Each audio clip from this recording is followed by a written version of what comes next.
and welcome back to another episode of The Male Perspective. I am your host, Lana Reid, and today on this day, I have the pleasure of sitting down with a gentleman by the name of Brian K. McNeill. He is an author, speaker, sales confidence coach, and I am so looking forward to hearing more about the work that he is doing and how he empowers people to be their best self in the world of sales. But first and foremost, as I always do, sir, I take a quick moment to pause, say thank you to you for making time for me today. Time is a gift. Once we give it, we cannot get it back. So I truly appreciate you setting aside this time in your day to sit down with little old me. And with that, sir, welcome to the show. Well, thank you very much, little old you. I am honored to be with little old you. And I like to start any of these interviews with this thought that our lives are not scrimmages or practice games. There is no martyrs Hall of Fame. Time, this feaster, takes its toll. And for us as entrepreneurs, every day really is the Super Bowl. And I'm looking forward to playing with my sister Lana Reid today. Awesome. I want to let everybody know we had a conversation before. So my brother's from New York, so he was using a little of his hip hop skills on us there. That all the time, okay? I spoke this weekend in Atlanta, and my talks, I gave a sales talk to a small business program, talk about how to start the business right way, put on about the Small Business Association. And my talks are peppered with old school hip hop and scriptures. Okay. These young folks don't know about that old school hip hop. Oh man, but it's always enough old heads to make it fun. Make up for it. Yep. So as we've kind of mentioned and alluded to here, you are in the world of sales. And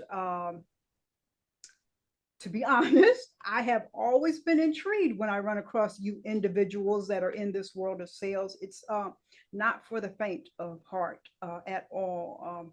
I tend to be the kind of person, if you tell me no, I'm like, okay, well, bye. All right.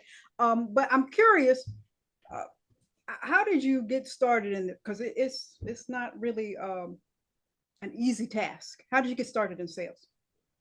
Well, I'll tell you that, but I also want to tell you it's easier than you think, and you are yourself an excellent salesperson. Yes, and if you look at the word, now I'm a believer. Hopefully, that's okay with you. Yes, same here. Because I use a lot of Bible references in my talks. Please do. Okay, but the Bible is saying we're supposed to sell.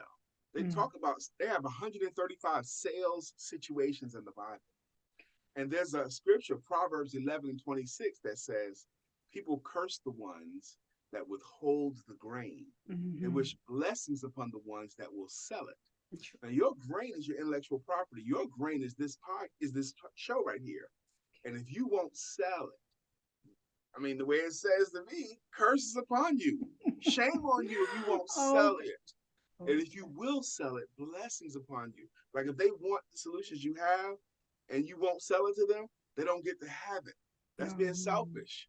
Okay, so you should sell your stuff. And I believe it's honorable. The parable of the talents. The man, the three stores, yes. 5, 2, and 1. And the one that hid their talent that wouldn't sell was banished. Okay. The ones that would sell was welcomed in. Yeah. So you owe it. It's biblical. It's I think it's the critical skill in business. If you call yourself in business, you're also in sales, whether you like it or not. Now, how did I get into sales? I was a front desk supervisor at a nice hotel.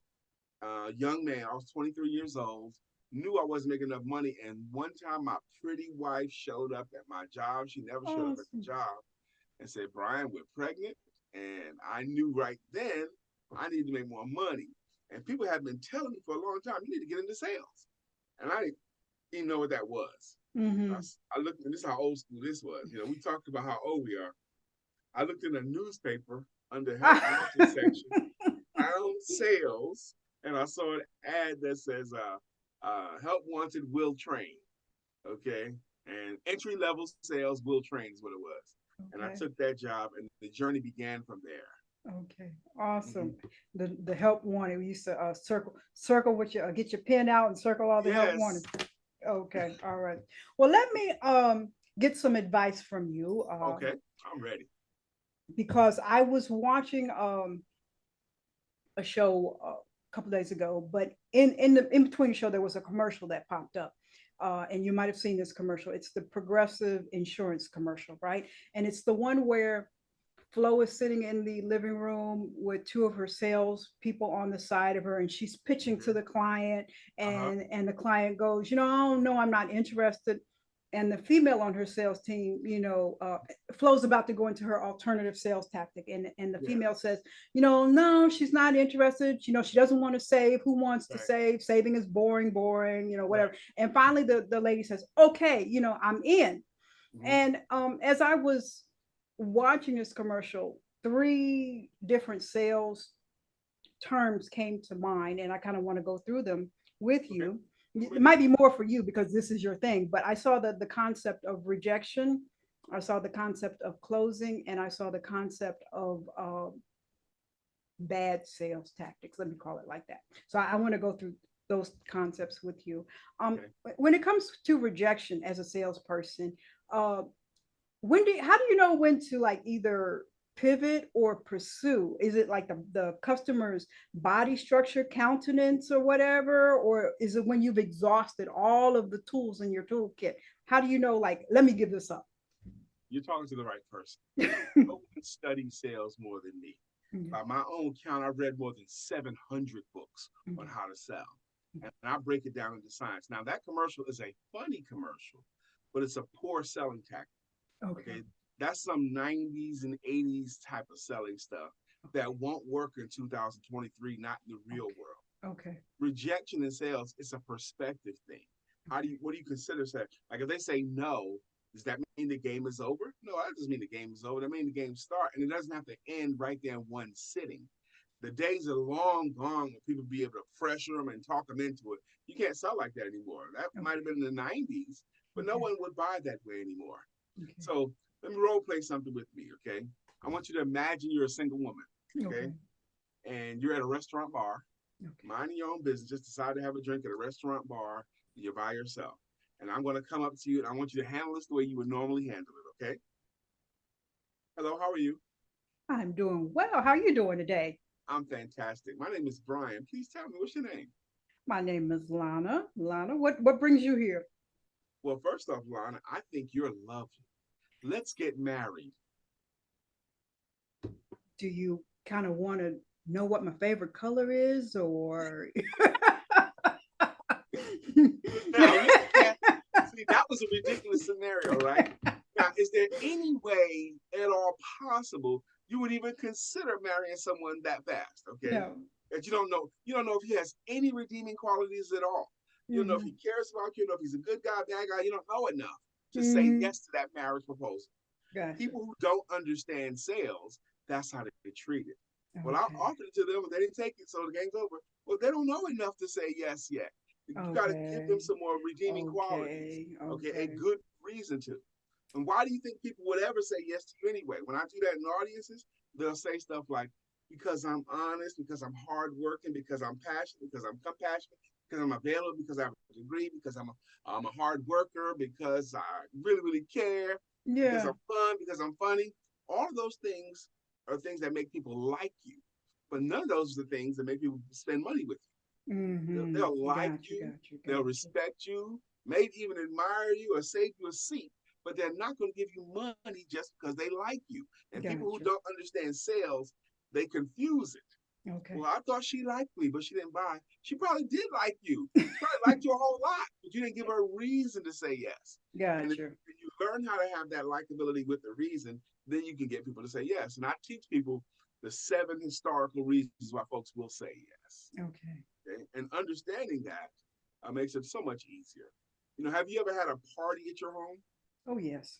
And did you ever invite anybody to the party? Oh yes. And did anybody that you invited show up? Yes.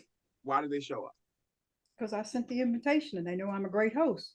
And you specifically and formally asked them to. Yes. Okay. What's killing entrepreneurs today is because they don't want to come across as salesy, as if that's a bad thing, Mm-hmm. they won't even ask for business. What they'll do is they'll just do great presentations. They'll do a great presentation and then hope the client will say, hey, you know what, that was so good. Can I buy from you? They're hoping clients will close themselves and they're just not going to do it. Okay. Simply asking I did it this weekend. I do it all the time. I'll get a lady. I'll say, anybody got cash? Okay, and somebody will have cash. I'll say, bring it up here, and the lady will bring it up here. I say, now let me have the money. She'll give me the money. I say, now stand real close to me so that your side is touching my side. She'll do that. Okay, now put your arm around me. She'll do that. I want you to squeeze my body to yours like a tight hug, and she's doing that. And I say, now audience, what's going on right now? She's hugging you. Okay, what else is going on right now? So then I tell you, then I tell the punchline. I got a pretty woman that I didn't know to bring me money and hug me in front of a group of people. Okay, how did that happen? I asked her to. Ask her to. I didn't coerce her to anything. I asked her to, and she did it. And then I thank her very much, and I attempt to keep the money. No, I give it. I always give it back. Yeah, but you got to ask. And I guess that's, and there's a couple of concepts in there I've heard years ago, like, it's one thing to open business, but if nobody knows you're open for business, what good is it then? So you kind of got to open your mouth, you got to ask. And to your point about, me being in sales, that's kind of how we got here today. I opened my mouth and I asked. That's right. And that's right. And here we are. So I guess I can understand. And you alluded to something there too. Now, you open up yours and no one knows about it. Tree landing in the forest doesn't make a sound. If no one hears it, doesn't make a sound. There's a difference between marketing and selling. Oh. Now, marketing is the creating awareness of, making sure the right people know what you have so that they can get it when they want. Make sure they know it's available. If you want a good audience and a great host, you can consider Lana Reid. That's marketing. You have to let them know about that. Okay. Selling is a different discipline. Selling is the process of getting money in exchange for. Okay. Marketing is creating aware, and selling is getting money in exchange for. They're different disciplines, but they both are critical. Okay. And I believe selling is the most crucial skill. Okay. Because new sales, money coming in, is the lifeblood of a business, and it's the only part of a business that's not overhead. Okay. Money coming in is not overhead, it's paying for itself. Your lights, your staff, payroll, every bit of material you buy is all overhead. So you need money coming in. Because, my sister, money is the key to end all your woes, your ups, your downs, your highs, and your lows. Won't you tell me last time that love bought your clothes? They don't know nothing about that. They don't know nothing about that. I was on some roller skates at the rake today. Okay, all right. Taking you back. Okay. So sales, marketing, there's a difference. Let me ask you this then. For the person who maybe the barber who's good at that fresh lineup and he's got the shop, or maybe the writer who's phenomenal and has written this romantic novel series and that's what they're good at. How do they segue into sales? Because you mentioned I need the money to kind of keep on coming in so I can keep on doing this, and sometimes when you have creative people or people who are good at what they do, that sales element is not something that is their strong point. Do you recommend they learn it, or do you recommend they hire somebody to do that role in their Now you asked me 3 questions. I'm gonna answer all of them. Yeah, I'm sorry. It's okay. Us women, we just pile on stuff. So. I happen to have one myself. But I can answer all of it. And I'm struck with this feeling that you're talking to the right person asking these particular questions. Okay. There's this thing in Raleigh, North Carolina called the Starvis Artist Festival. Okay. For all these painters and sculptors and woodworkers, and they all come together for this big indoor and outdoor festival. And I do a seminar with them called How to Sell Your Art. And art is sold through the story. It's not sold through what it is. Okay. This is my painting, yes, but that's not how you sell it. It took me 6 weeks with one palette knife and 64 colors. I took this picture the story behind it is what sells it. Okay. And there's a cosmetology school that I twice I gave a class on how to get more heads in your chair. Okay. Wow. And you train the people that you're working on to bring you the right kind of people. Okay. And you ask them the right kind of questions. Okay. Like so far, you and I have been talking, I don't know, 10 minutes, 20 minutes, something like that. Okay. Now, Have I said anything to you so far today that you would consider helpful or valuable to any Awesome. entrepreneur? Oh yes, yes. Awesome. Ton of stuff. Ton of A stuff. ton of stuff. Now, of the people you know, there's probably one or two of them that would have loved to have heard the same things as you heard today. Is that fair to True. say? True. Okay. Now, when you thought of the people you know that would have loved to hear this conversation, who came to your mind first? I got a couple of struggling entrepreneurs. A Hmm. couple of struggling entrepreneurs. Yes. And those Friends. ones that she's thinking of, those one or two, because that's all I want is one Hmm. or two. That's the ones I'd want her to refer. That's the ones I'd want you to introduce me to. Only Okay. them. Because there's a reason why your subconscious brought their mind to the front first. Mhm. There's something you know or something you That's some like about areas. them. Yes. Yes. Yeah, yeah, you like Got them you. or something. Why did they come to your mind first? You know hundreds of people. So there's a Yes. reason they came. Your brain went to this file They and brought have up that potential. person They name have first. potential. They just need that little extra oomph. Yep. And I think if you search this nation looking for a sales coach, I think I'm the best. And I'm basing that upon my hundreds. I literally do have hundreds of testimonials. Awesome. And I've written Yes, I six saw that on books. the website. Everybody go to the website. We'll give that. But yes, that was another reason why I reached out. Just phenomenal. Let me give my kudos to you. I mean, it Thank was you, just, my sister. it was Thank you. Thank you. not to And cut you listen, off. no problem. You told me she forewarned me that she might cut me off, but you gonna try not to. But that's okay. It's okay. We have the male perspective with a female host, and I'm very aware of the male female dynamics. And you guys are constantly complaining how we cut you off. So I It's try to okay. sit here. I try to sit here and but I'm seasoned, so sometimes I forget, and if I don't say it now, so Uh-huh. that's when you'll see me interject. You'll see It's me okay. interject. I'm good either way. And Awesome. even that right there, interrupting each other in conversation. Now, we do that as adults today. We do it so much, it's almost not even considered rude anymore. Most of our conversation, we interrupt each other. Now, the champion who won't interrupt, the one who will be patient, the one who will let them finish everything they got to say. Now, that person stands out and that person comes across as an amazing communicator.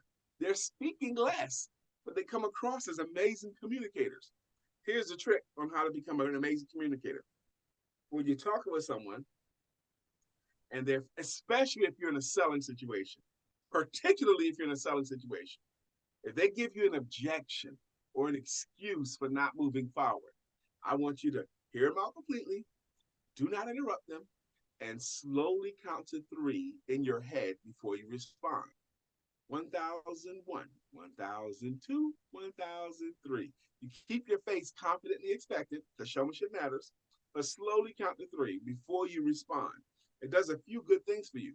One is it helps you to come across as a listener and a thinker, and you are.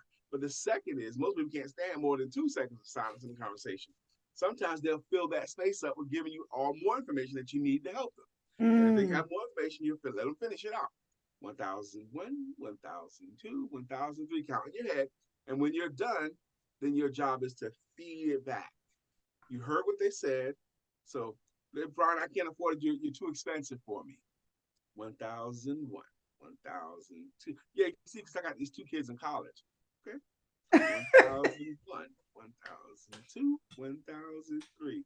So what you're telling me is you can see value in my services and you'd like to have it, but the money that I'm asking for is a little bit out of your budget. Is that right? They'll say, yes, that's right. Now, is that what they said initially? No, they initially said I'm too expensive. And I repeated back, you see value in my services, but the money's a little more than what you had. And they agreed to that. okay. Good. Now, at this point, I already think they're going to say yes. Okay. Because I use a 5-step process to overcome any objection. Okay. So the first step is to hear them out completely, don't interrupt them, and slowly count to three. Second step is to repeat it back, but in the form of a question. Third step is to isolate it. Is there anything other than money that's keeping you from moving forward with me? Oh, they always get on me about the way I say money. They did it all weekend. They've been doing it for 10 years, 20 years or more. Okay. But it's money. I don't know how I got stuck. But I say money. Okay. Um, but you isolate the objection, then you work to overcome it, and then you formally ask for the business. And I teach people, and I offer a free consultation to anyone, a sales Okay. consultation. So I offer a free one. I'll send you the link to it, or I'll just tell you what it Okay. is if you want. Mm-hmm. Okay. So that calming down, that counting to three, and so you said, and which I'm assuming is the common denominator in a lot of sales, is people are saying, "Well, I don't have the money." What's the as a salesperson? Is there always a comeback for that, or? Yes. Okay. Oh, First off, as a philosophy. Okay. Now hear this. Okay. Money is very, very rarely the reason why they don't move forward. mm. Very rarely. Even if Oh, they have no money in their pocket, no money in their bank, people always find money for what they want. They even don't mm. have it today, they'll find it tomorrow. Okay. Gotcha. They find the money for what they want. So money is almost never the excuse. Okay. I I tend to suggest, and I hope this doesn't come across harshly, um, you just don't believe them when they say they don't have the money. Just don't Okay. believe it. And Okay. don't edify the fact that they don't have money as if it's a big deal, because it's mostly likely not. People that use the money excuse, and it is the most common objection, Okay. are not yet sold. They're just not yet sold. They're not yet persuaded that giving you the money that you ask for in exchange for what you're offering is a good deal for them yet. You need to look at your selling your services. You are trading. You're trading a big old pile of benefits to them for a little pile of their money.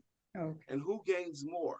Like if they hire me, I'm gonna Mm, get some money and I'm gonna spend my money on bills or whatever. But mm-hmm. they get stuff that they're gonna use today, tomorrow, next week, next month, Gotcha. next year, Gotcha. and for the rest of their lives. They Gotcha. gain a whole lot more giving me the Gotcha. money that I asked for. And Gotcha. you need to know that they're gaining more than the money, because you can't fool anybody anymore. Everything you say is going to shine through your eyes and resonate in your voice.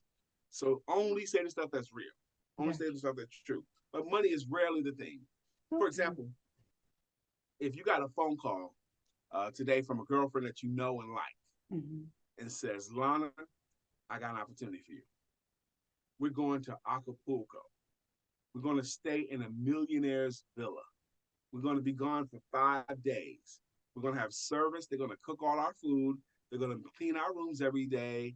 They're going to make our beds, and they'll do your laundry for you and everything too. And we got a ticket for you. Okay. And we want you to go. The only thing is, you gotta it's gonna cost you just $300, and we're leaving tomorrow. I'm there. I'm there. Hold on. Let me go now. I got to pack. Hold on. I'm gone. See, now, a lot of people say immediately I'm there. Then they start thinking about all the stuff. What am I going to do with the kids? What am I going to No, do we with the worry about that dog? later. We figure it out. We figure it We'll figure. What? out. What'd you say? We'll What? figure it out. Now, see, what happened there was anything that could have gotten away because you want the trip, you'll Mm-hmm. figure it out. Yeah. If they Okay. want the service, if they want what you're offering, anything else, they'll figure it out. The same way they figure out all their bills every month. They'll Yes. figure it out, okay, if they want it, okay? A woman walking through the mall sees some sexy boots she wants, and the boots are selling for $800, and she Uh-huh. can't justify $800. But she sees those boots all the time. And she imagines she knows she'll look good in them at the party. And one day she's walking by, those same boots are on sale down to $250. And they have her size. Even I'm if she in. didn't have any money right then, she'll make a call. She'll Mm-hmm. do something. She Mm-hmm. will scratch around and find the money if she wants those boots. Yes, Same thing indeed. with your services. If they want it, they'll find the money. Gotcha. Okay. Okay. All right. So speak to the consumer for a minute here, and you've kind of alluded to this. Okay. Because in this world that we're in today, we're constantly bombarded with selling, even if we're on our phones Yep. or, Yep. we're constantly bombarded with selling. And to the point where many of us as consumers are getting kind of desensitized. Very. How, Very. how do you tell when you're standing before somebody with deceptive tactics, or you're actually in front of a real honest salesperson who's really trying to give you something of value to enhance your life in some sort of manner? How do Yeah. you tell that as a consumer?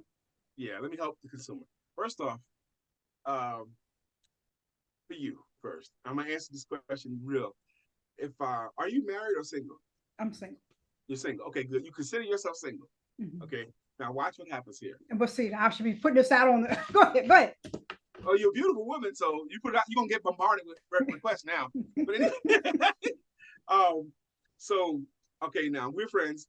I say, hey Lana, I got this dude I want you to meet. He's a salesman type. Oh Now, boy. what kind of image came to your mind? You said, "Oh boy," under your breath. What kind of image? All I said was he's a salesman type. And that What was image wrong came of to me. mind? I want to say that was wrong of me because that's No, being no, it's judgment. not. That's It's being no, it's judgmental though. real, That's being judgmental. We but should. it's real in your world. But you know, when you think about salesperson, you're like, okay, in the dating arena, okay, so what is the pitch going to be? That was the Okay, mindset as a female. What is the pitch going to be? So okay. that's where I was at. So, is your impression with just that little bit of description, is it leaning a little more positive or a little more negative? Cautious, cautious, Cautious, negative. Maybe it's cautious, negative. That would be negative. cautious, negative. Okay. Yes. Now, that right there is costing you money Mm, because your subconscious mind is not going to let you do things that you consider distasteful. got you. At Okay. one time in this country, salesmen would earn that negative image Mm-hmm, because you had to hope you get an honest one because mm-hmm, they had the advantage over the consumer. They knew what mm-hmm. the real costs were. They knew what the stuff really could do. Okay. But Okay. today, that's not the case. Not since the mid '90s. They don't have you don't have to listen to nothing they say. You could Google them right there in their face. Okay, Mm, they can say anything they want, but you can check and see if they have recommendations or not. What they how they compare okay. easily. Okay. So Okay. today's salesperson cannot get away with being dishonest or pushy. I mean, think about when the last time you had somebody try to browbeat you or pressure you into buying anything and it worked. It hadn't Mm-hmm. worked in a long time. So today's selling is entirely different than it used to be. Trying to Gotcha. sell today where you sold even 5 years ago, you're losing the ground. Now, you mentioned we get bombarded by stuff because they have access to us now. We get desensitized. Mm-hmm. Today, here's the trick. As an entrepreneur, you've got to figure out ways to lower your potential clients' risk. For that consumer, they don't know you well enough to willing to risk anything. So Mm-hmm. you have to find a way to lower their risk. How do you lower their risk? Teach them something, give them something, because you have to give today Mm-hmm. before you can dare you have to earn the right to ask. Okay. Okay. Okay. Like this right here is marketing for me. Okay. Okay. Because there might be one or two people in your audience who's never heard of Brian McNeill before, but are Gotcha. actually watching this and they might have an idea. This man knows what he's talking about. I believe he can help me get closer to my objectives. I will consider working with him. I have to Okay. do things to lower risk. I have to teach. I have to post um, educational stuff, write my articles, publish my books, showcase my books, Gotcha. do my webinars, my weekly free webinars. I got to Mm. keep doing those things to lower their risk. And then I earn the right. If I bless someone and they say, wow, I could use this, this is going to help me, I want to do something, then I've earned the right to ask for an appointment or ask for something. But until you do that, the consumer today, from their perspective, they got to be willing to come with it. It ain't see, Mm-hmm. my time is valuable. Your time is valuable as a consumer. What are they giving me? What am I Okay. getting out of this before I dare even consider investing Okay. a single dollar? Does that Okay. help? Yeah. So it sounds like you're saying here in 2023, consumers are more empowered than back when Tremendous. we had the yellow pages and we're flipping through the yellow pages Right. trying to find somebody. Okay. The Okay. yellow pages, not even that. Google and our AI, artificial Oh intelligence, yes. so helpful. Okay. Mm-hmm. So helpful. And it's getting more and more prevalent daily. Every So, day, every day. Well, let mhm. me ask you this: how does it work out? I guess I should say when the salesperson approaches the sales confidence coach. So let's say you're at the car wash and somebody's trying to upsell you to the $80 package. Does that usually work out well, or you're like, man, I know the game. Come on now. Now, this ain't pretty either, but salespeople are often the easiest sales because we follow the story and we get turned on by the story. Okay. Someone that's a good salesperson, they buy everything.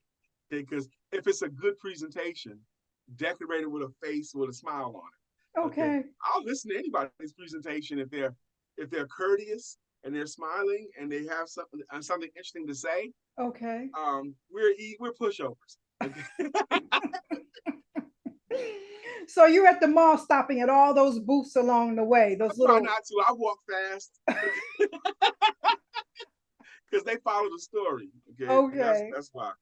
Um, so I'm the kind of person that's most difficult to sell, and I don't think really anybody's really that difficult to sell.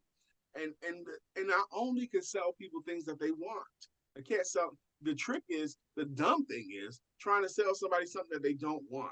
If they Mm, want fish and you sell fish, this is a good potential match. Okay. okay. So this is where marketing and sales can marry. They find the people that want this kind of thing, and then you provide it for them and ask them for money. Okay. Okay. But I don't sell anything that anybody doesn't want, and anybody who's trying to stop it. Okay. Okay. You're hurting the game, you're hurting the profession. You Gotcha. talk about role of rejection in selling. Okay. Mhm. How do you handle rejection? It's how you look at it. The rejection is the rungs on the ladder to the sales success. I used to be in the Army, okay? And I used to be a good dancer, and I was in clubs every week, dance clubs every weekend, okay? And it didn't take me that long to figure out my numbers. I knew that every fourth woman was going to say yes, okay? Mm, I never had to ask more than four women to dance at any given moment where somebody didn't say yes out of four. That was my number. So what I would do is get the club, and early as I can, I would pick out the prettiest woman in the club that I could think of, the woman that everybody wanted. I would ask her to dance first, okay, because she's the finest thing in the club, so she can't say yes right away, okay. he's So got the game.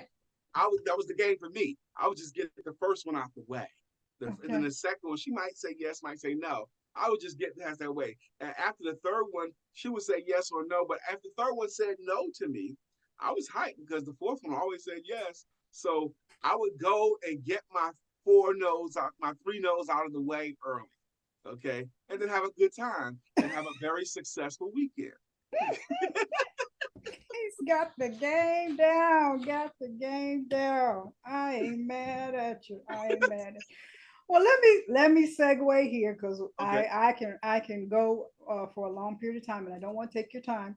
I'm good. And I got a couple other things I want to talk to you about today. Okay, This next one is still in business. I was on your social media, and I see that you and your wife are intertwined in a lot of business mm-hmm. aspects, and this is always a very tricky dynamic for some people.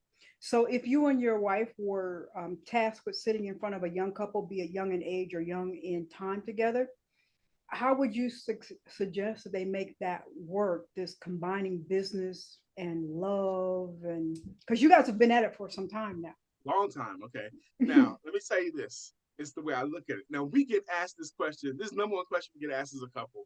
And we've been on 10, 20 interviews as a couple. How, especially men ask, how can you work around your wife all day? You live Hmm. with your wife and you work with her. How do you do that and still love each other? And I still think she's the greatest thing ever. Here's the thing. I don't look at it as if I'm working with my wife. I look at it as I'm working with my best friend. Okay. Awesome. And it's Awesome. beautiful too because I don't have to tell her today was a rough day. Okay. Because she Awesome. was there too. She knows Yeah. exactly what kind Yeah. of day it was. We were in the trenches today. Yeah. Yeah. Mm-hmm. Okay. The entrepreneurial life is fraught with ups and downs. There are some seasons better than others, even for me. And I know I can do my thing real good. But there are some seasons where money is much better than some seasons where it's a little bit lean. But overall, my sisters, a much, much better life. That's Okay. why I wish for everyone to have an entrepreneurial life. It's a much better life. You know, oh man, I was almost getting back into some Sugar Hill gang. You know, you're feeling the highs and you're feeling the lows. Oh, The beast starts sitting between your toes, all that stuff. back in the But day, the the ups and downs, you tangos do and it okay. together, and you're Okay. doing it together. Um, if you're one of these couples, another couple of friends of their friends of ours too, they get the same question. They're millionaires too. How do y'all work together? The wife, her philosophy is she had to distinguish between Mr. Woods and Tony. Okay, when they're working, he was Mr. Woods because he was the boss of the company. I'm not the boss of my wife. My wife has a publishing company, and Okay. I have the sales speaking, sales coaching company. And then we have what's called the empowerment duo. We do a Okay. daily podcast and we do some motivating and showcases. So Awesome. all of that is under the empowerment duo umbrella. We do a podcast Monday through Friday. So that's our regular work. We got to do that together. And no matter what's going on, we got to show up at work on point. Okay, Hmm. that's just how that goes for us. And it actually made our lives better. It's the stability of that. Okay. Mm-hmm. Okay. Okay. Well, let me well first of all, was she one of those she was number four on the dance floor? She was the fourth one? I was older when I met her. I would tell you this. Okay. When I met my wife, she did not like selling and she did not like salespeople. Okay. All righty. You wore down. You wore down. I ain't Didn't mad. take much at all. She probably became my wife the first day because she started helping me. I was doing a workshop called How to Sell Your Services Like a Superstar. And she was the first person to show up. And I was out of town at the time. I was in her city. I lived in another city. I came to her city to do a workshop, How to Sell Your Service Like a Superstar. I was doing two of them in the same day. I rented the hall and promoted it, and it was 2 3 hours, one from 10 to 1, and again from 4 to 7. I mean 7 to 4 to 7, 10 to 1, and then 4 to 7. 2 3 hour workshops. The first day she showed up, she was the first person to show up at the workshop. Okay, I was there by myself setting up. I heard these high heels coming on the linoleum. I turned around and I saw her. I She had remember. this tall blonde mohawk and a short skirt. I saw the legs and heels and the style and the grace. And if you want to tell you how I greeted her, is I've never done it before or since. Okay, I knew who she was by her face. I had talked to her before and prepared for the event. When I extended my hand, now, I've taken ballroom dancing lessons, okay, a lot. So I know how to ballroom. So I took her hand, I spun the lady out, spun the lady back, kissed her on her cheek, spun her back out, and we separated. And she fell right into the dance move. And she's never danced like that before, but she fell into the move. She says, "Oh, I didn't know what was going on."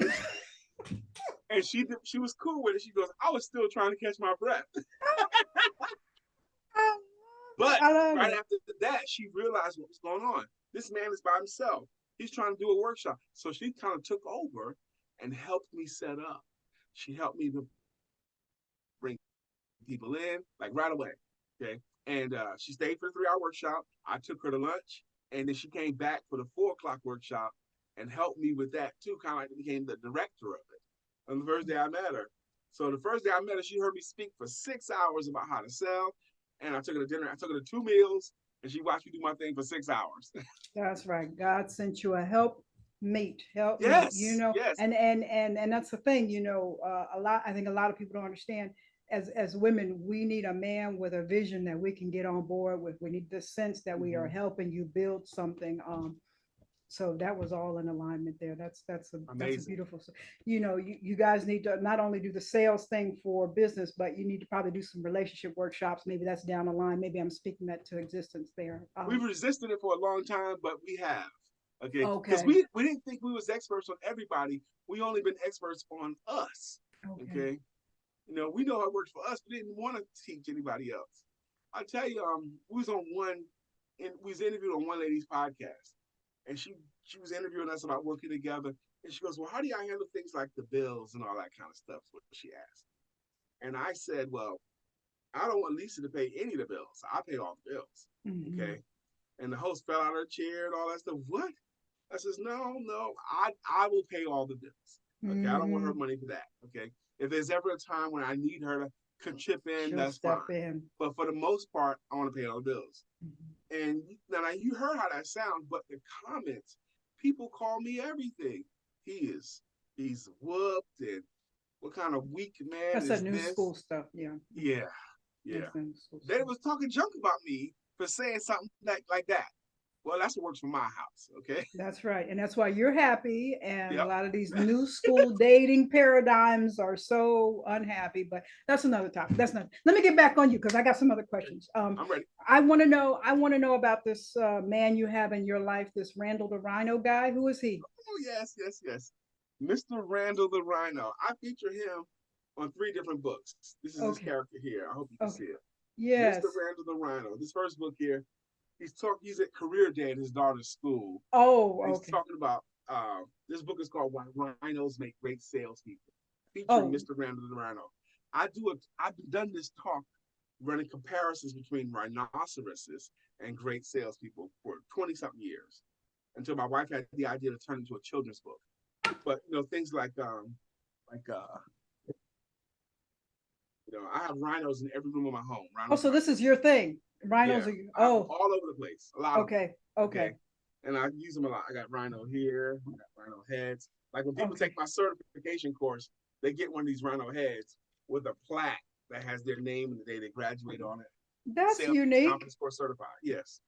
But rhinos have thick skins, which I equated to not taking things Okay. personally. Okay. Okay. They're physically strong, which I equate to being determined. They have amazing hearing, which I equate to being great listeners. But the coolest things are their horns and their legs. And this is a two-horn rhino here. I use the horns to represent the goals. The little horn is the goal you must achieve before you get to the big goal. And the way that a rhino's legs work is they're physically unable to walk backwards. So when you go for a goal, the way a rhino would go for a goal, the only physical option you have is continue forward until you reach your objective.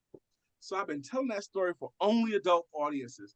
And then my wife thought it'd be good in a children's book. So we created this character, Mr. Randall the Rhino. And I feature him in this book, Why Rhinos Make Great Salespeople. I feature him in this book here, where Why Rhinos Make Great Entrepreneurs, Okay. Business People. Okay. And I feature him in my latest book, which I consider my magnus opus, my great work, 932, the 9 most important words, 3 most important skills, and the 2 most important questions. And he's teaching his daughter things that he wants her to know so she can have a happy and successful life. Okay. The 9 most important words like courage and love and the power of the word no. He's explaining these words to her. The 3 most important skills, like the ability to communicate, and the 2 most important questions, like why are you here specifically in this world? So he's teaching his daughter these things. So I feature him in 3 different books. He's kind of my guy, Mr. Randall the Rhino. My wife said, "That's you, Brian. That's you." That's what I was going to say. That's you, right? Well, I always say no, but she insists. Okay. Okay. All right. All right. I say, no, he's just a character. So the latest book, 932, you mentioned it was for your daughter? Not yeah. Well, here's Mr. Randall's daughter. Okay, I wrote this with an age range in mind between 8 and 16. Okay, that's the age range I wrote it for. Middle school, 6th, 7th, 8th, 9th grades. But I've clients have said the children younger than this and older than this. The testimonials I got, oh, this is for adults too. These are character issues, teaching character. And I want this book in schools. Everyone that purchases this book through my site, you can get it through Amazon anywhere you want to. When you get it through my sites, for every purchase made, we donate a copy to an educator. And we've given to teachers all across the country from New York to California. They've gotten free copies of this book because someone bought it. Okay. Awesome. Awesome. Yep. But 932. 932. So is there more in the series coming? Probably. Yes, there's going to be another 932. It's called another 932 until I find a sexier title. But I got 9 different words, and then this next version, you're the only one I've told about this. And this book right here, she's 9 years old, but the next one, she's 14. Okay, so older words, more of a little bit older mindset. So the next one is going to be for high schoolers, okay, and above. But I think this book is going to be this generation's 7 Habits are highly effective for teenagers and raising positive kids in a negative world. So I'm looking to promote this big and bad. Okay. Awesome. And I can hear some of the people in the background talking now because this is geared towards a little girl. Will this be another section? I know I said for another book coming, but another one for boys? What 932 is for either child. Okay. This is for children age. Okay. He's speaking to his daughter. Okay. But this is for boys and girls. My grandsons, my granddaughters, children. I want it in middle schools. I do have some teachers right now and school principals right now. I'm looking forward to having me come in and speak on it. In fact, next month I'm gonna do one. Go to a school and speak on the book in the school. School systems are where I want to go with that. That's my objective with that. Okay, so get the book in the schools, and then so also we'll have some introductory to sales courses for the young people in the book. Yes, I even did a curriculum called Young Entrepreneur Sales Training. Okay, I used to teach young entrepreneurs under the age of 25. Now, sales skills, that's a good idea. I don't have Mr. Randall teaching her how to sell, but I have my other books for selling. Yeah, because we start off with the lemonade stand, so we need to learn these skills earlier on in life, right? Don't have a book for that young people on how to sell, but other than I think this one here, entrepreneurs, does a good job of getting their head right, getting their minds right to understand what is an entrepreneur and what kind of characteristics you need. But Awesome. I will tell you, the shortcut is where it began. The shortcut, the fastest route to selling your services better than you ever have before, so you can earn more money than ever before. And this book just teaches them what to do with their time. What does entrepreneurs and salesmen do with their time? What are you doing on Monday? What are you doing on Tuesday? What are you doing on Wednesday? This book here is a lot of cake and very little frosting. Just do what it says do, and you'll get more clients by next month. Awesome. Okay. Okay. But it doesn't cover closing sales or overcoming objections. So this last book does that. Asking for the money. How I like the anyone can basics. close more sales, even you. This teaches Awesome. you what to do before you ask for the money. What do you do when you ask for the money? What do Okay. you do if there's a little bit of resistance? What do you do if there's a lot of resistance? This book teaches you 4 chances to overcome objection, a 5-step process to overcoming any objection, and the 2 sales closes you need in your arsenal. And it starts off with the story of the Aesop fable. Remember Aesop fables? Yes. The one about Buridan's ass. Buridan's ass is Okay. a story about this donkey that starves to death while standing between 2 huge stacks of hay because Mm-hmm. he can't make up his mind which one is better to eat from. Mm-hmm. And if you don't ask for the money, if you don't help your clients to say yes, you position them just like that ass, just like Mm-hmm. that donkey. They're starving to death and you won't lead them one way or the other. And Gotcha. they don't like you anymore if you won't. If you will waste someone's time and never even ask for the business, when you leave their presence, what are we doing? They never even asked for my business. All they do is Mm-hmm. talk about what they do, da da da da da. They like you less. So you have Gotcha. to. Mhm. Gotcha. Gotcha. Um, one question before I ask you my final question, I think, if Okay. um, because you've been at this for a while, is it Mhm. easier to sell in 2023 than it was years ago? Yes. Okay. Yes. It's easier because we have tools that we never had before. Okay. Now, selling skills are more important than they ever have been before. The Okay. ability to listen, the ability to tell your story, those things are more important. But once you learn how to listen, once you learn how to tell your story, it's easier because of the way you can market. You can go on StreamYard, for example, and I can do a live, Mm-hmm. and it can go to 8 different places at once. Okay, I didn't have that before. Mm-hmm. I can use things like LinkedIn and Facebook and market my stuff and control my audience. That's why it's easier. But the skills matter are more important. Are you feeling any particular? Are you feeling courageous today? You are. Can I teach you something? Sure. All right. Now I'm going to ask you 4 questions. Okay, 4 questions. All right. Now the first question, I'm going to put you in a scene. If you were at a live networking event and it was a good one, you're having a good time, you're meeting cool people there, the vibe is right. And one of these cool people at this live network, you've probably been to these events before. One of these cool people there said, Lana, what do you do for a living? In that scene, what would you say? I'm an author, I'm a speaker, I'm a podcaster, and I'm a servant. Okay. That's what you would say live. I'm an author. Let's say they say, well, what do you speak about? What do I speak about? Any empowerment topics. I speak to young girls, teenage girls about empowerment, making goals, having goals and choices in life, those types of things. Okay, cool. So that's question 1. Okay. Question number 2, we're not at the networking event anymore, it's just you and I talk. So Okay. question number 2 is, Sister Lana, who do you believe would pay for your services? Organizations that are trying to empower the next generation. Mm-hmm. Uh, yes, that's it. Okay.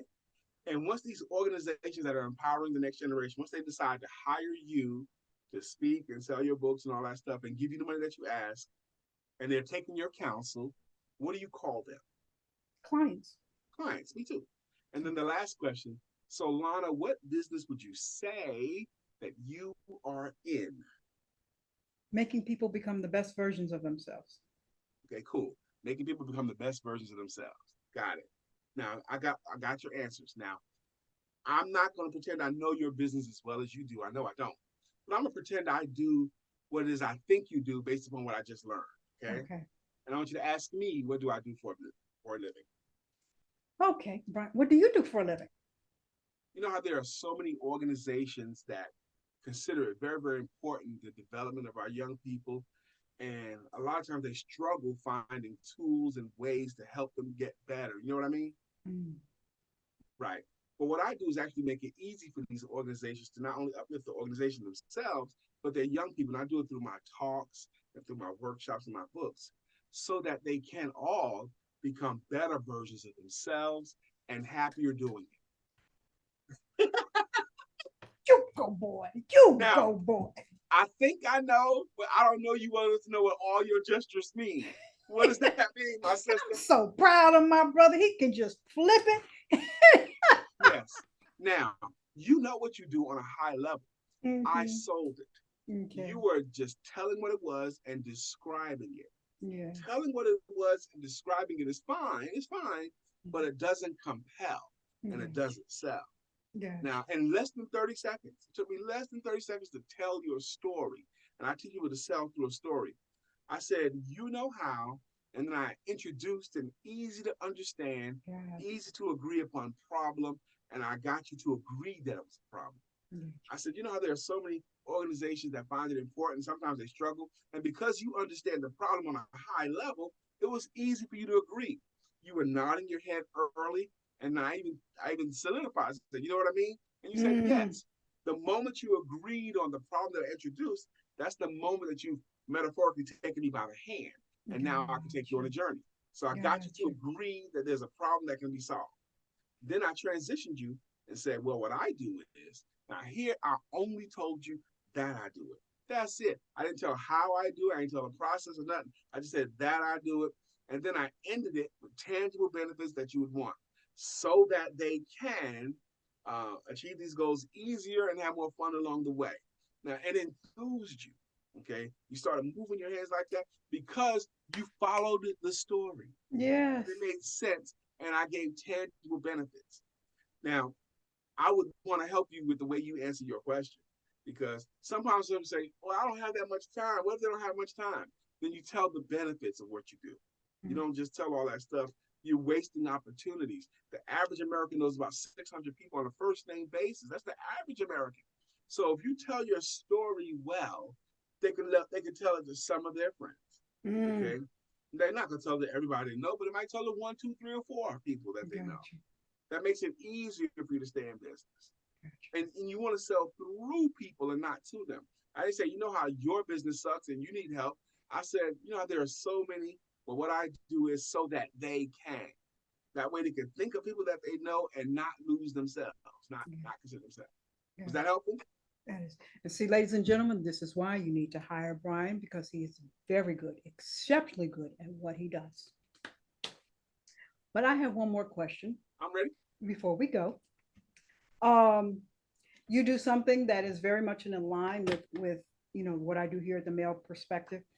You have your own male empowerment group, Yes. and you bring the fellas together. What's that all about? Because I'm always good for that. Sure. Started this back in 2013. Okay, so this is our 10th. August is our 10th. So we're in our 10th year now. 10 years, twice a month. It's a men's discussion group Okay. because men need men, and Yes. men tend to cry in the dark. And Mhm. Superman is a myth. And what I do is I create a safe space where men can gather and get stuff off of them to talk it out. Now, pre-pandemic, we did it in person. Okay. Since the pandemic till now, we do it all virtually. And we have different topics like our relationships with women, whether it's coworkers, our mate, our Okay. parents, our sisters, our relationships with money, or Okay. whatever's on your chest. I've been dealing with this and I've heard all kinds of stuff, but it's a discussion group. And what happens is when the men get comfortable enough where they can be transparent, the room gets transformed every time, where men can cry, they can yell at each other, they can get angry, they can get exhilarated. But at the end, we all are brothers. I tell them life knocks you to your knees, and when it does, talk to God. But before you get up, call one of your brothers, and we'll help you through it because men do need men. It's a critical part of my life. It's one of the most central things in my whole life. I'm going to keep it going. I've done hundreds of these meetings already, but the men and I need them. Okay. Okay, I've run the meeting the whole time. It started out as a support group of men that didn't know their fathers. Now, Okay. I knew my father, but I thought the fellowship with men was important anyway. The first meeting they ran was the only time I didn't run the whole thing. And the guy who initially had the idea fell off within a few months. But I've kept it going for 10 years. Awesome. And when do you guys meet? We meet on the first and third Tuesday of every calendar month. First Tuesday of the month and the third Tuesday at 7 p.m. Eastern Standard Time. Okay, and I Yep. know you said that before the pandemic it was in person, but now that Mm. it's on Zoom, you reach guys from all over the world, Yeah, or yeah. okay. Now we got people from DC and Florida and all over. Even got one guy in London that comes from time to time. Oh, okay, Yeah. okay. Yeah, the Superman thing is a myth, so um that's it. Well, before I go, anything coming up? Yes. Oh, September is the beginning of the fourth quarter of the year.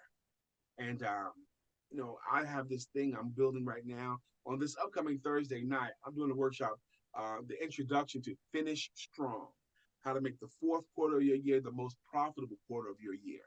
And I'm going to do it, and I'm going to introduce into that the Finish Strong Intensive Sales Bootcamp.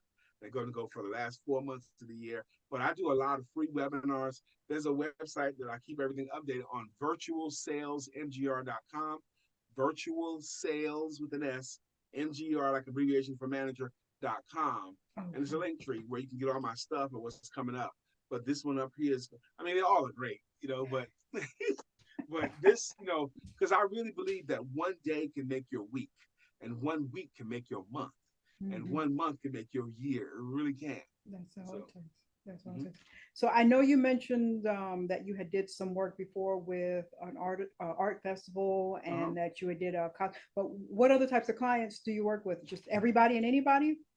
Now, I want to work with service based entrepreneurs, people Okay. that want clients, not people that sell products. Like, I'm not a car salesperson trainer. I don't ever do that. Okay. Okay. Coach, consultant, financial services, real estate agents that get it. If you're teaching, if you're a thought leader, authors, speakers, people who want to accumulate clients, those are my people. Okay. Okay. That's who I Okay. want to help. The professions, someone like you, if you're wanting more clients, or if you Gotcha. want to more bookings for your speaking engagements. Okay. It's about how you tell your story and how you ask for the business. Last tip I'm gonna give you: if you're one of these people, are you one of these people? I don't want to assume that get a little bit nervous when it comes time to ask for the money. Oh yes. Yeah. Okay, say these words after you've demonstrated or told what you did, and you believe they understand it. You're the one that gets to decide when they understand it or not. But if you believe they understand it, say these words: will you give my services a try? Will you give us a try? It's such Okay. a non-threatening way to ask Yeah. for business. Will you give me and my services a try? Will you give my services a try? And then shut your mouth and let them answer. Will Okay. you give us a try? Non-threatening way. If you resolve, if you get a chance to tell what you do and tell what your rates are, never leave that scene without even asking them to give you a try. So will you give us a try? Ask Awesome them. too. That's it. You can Awesome do too. that, right? I can do that. I can do That's all you that. gotta do. And Sales is I if never thought sales was my thing, but I can shift. I can pivot. yeah, and it is your thing. Okay, you're a communicator. You're a communicator.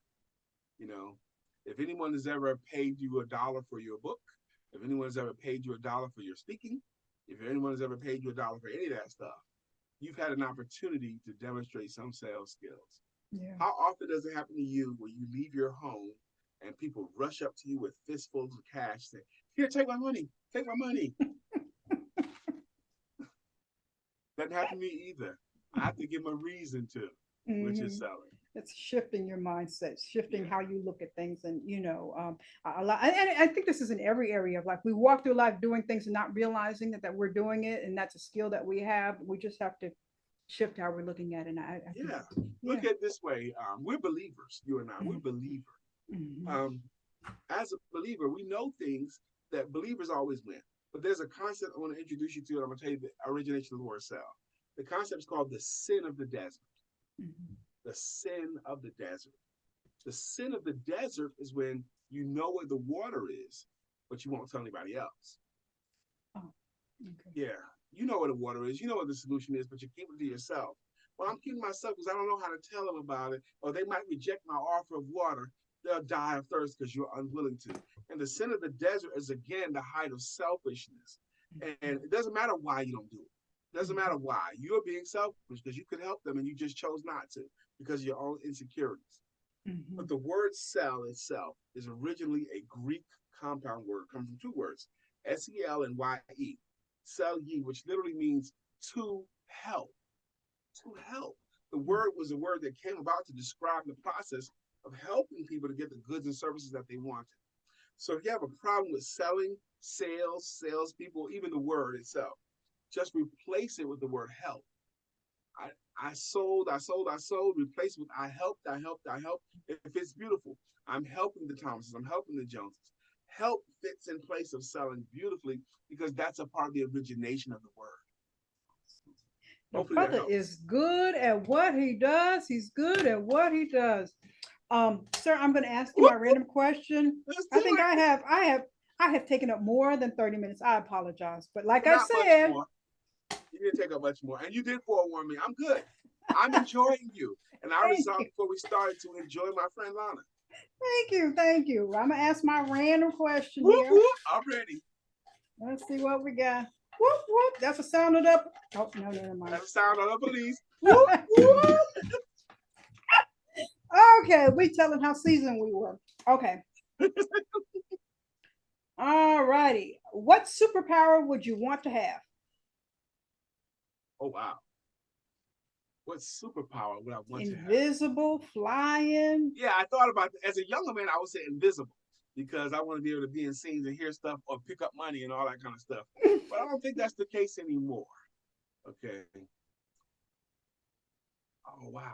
Because, I'm not that way. What superpower would I want to have? This shouldn't flummox me so much. Okay.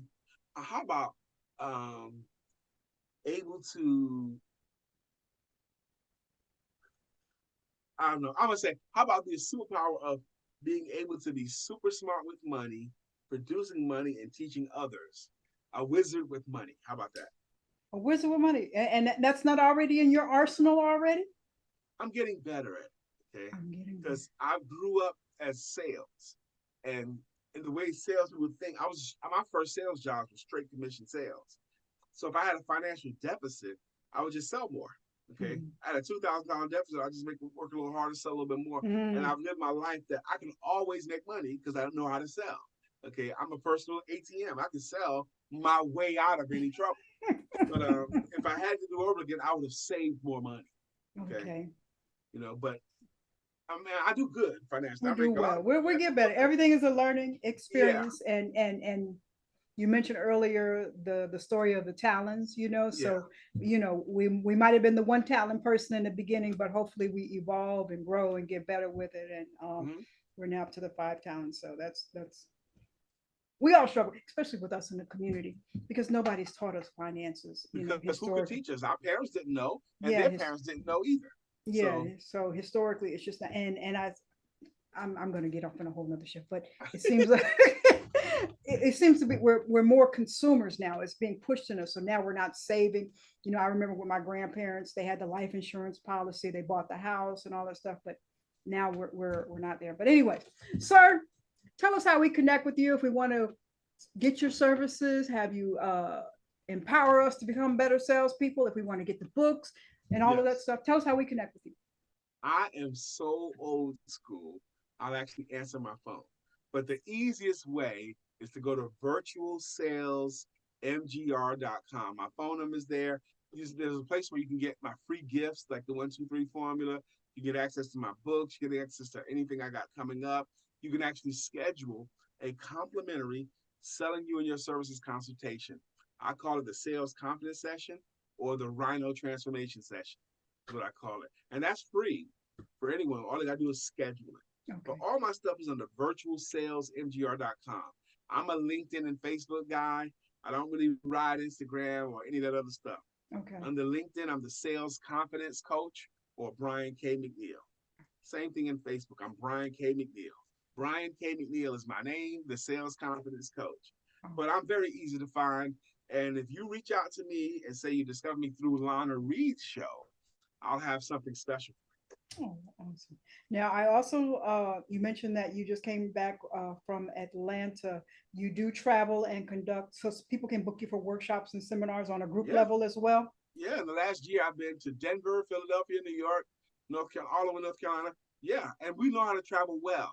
Now, I'm going to be in Vegas in November, but I like to travel with my wife. So Okay. when people book me, Brian, we want to bring you in. I normally get to this place where I say to them, now look, I travel with my wife. Is that going to be fine? And they'll say, yes, we'll pay for your wife too. They'll say, no, we're only covering you.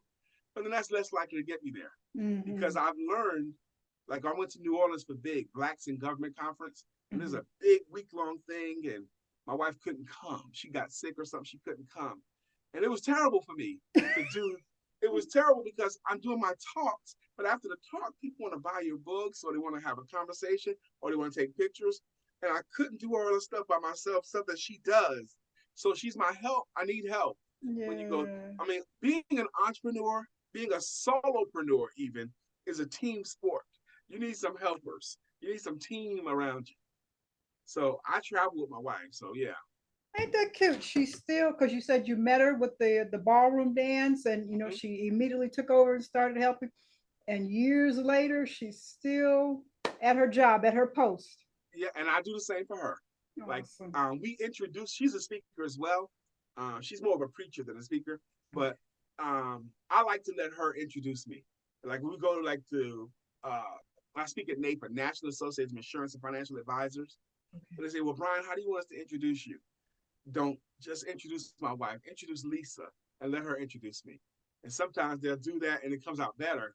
Or if I'll introduce her, like she was emceeing a fashion show, and they want as the featured speaker, and they said, let Brian introduce his wife, and that's what we do. So, Awesome. because I've had some great introductions and some horrible ones too. Awesome. Well, well, not only do I think the world needs to see more of Brian, but I think the world needs to see more of Brian and Lisa. I mean, we just need more examples like that. I'm just so excited, impressed, Yeah. amazed, and in awe. Wow. I mean, the value add that this time that we have shared together, that you've given me, and the information that you share, just to hear about what you do, and because I know I'm not the only one who struggles with the area that my default has always been over the years to just hire somebody to do that for me, but Well, you could do that, but they cannot be. You can't completely outsource your sales. mhm, Sales cannot be 100% outsourced. If gotcha. you try to make only money that someone that you hire bring money in from you, then you don't own the company anymore. They do. Okay. They're running everything. Okay. Okay. So if you can find somebody that will sell for you, do it, and you pay them a percentage, do that. But that is becoming less and less common. Mm. Okay, because they figure out very shortly, you bring somebody in and you train them. Okay, why am I giving her 50% or 60% of my money? I did all the work for it. I'll start my own. Hmm. When you try to hire salespeople, a lot of times what you're doing is you're having a non-paid apprenticeship program where you're Gotcha. training them and that you're training your competition. Gotcha. Okay, Gotcha. Gotcha. so I think it's a good idea if you can, but sales cannot be completely outsourced. You asked that question in the beginning. Should you learn how or hire? I'm gonna Hmm. say you need to learn how and hire if you can. Gotcha, gotcha. Yeah, because part of the hiring process is also that tricky dynamic of, if you're in the business of selling cupcakes, you don't want to hire somebody whose expertise is selling Bitcoin, perhaps. Right, You have to exactly. find that niche. So, anyways, let me go before I talk to you for the next 3 hours here.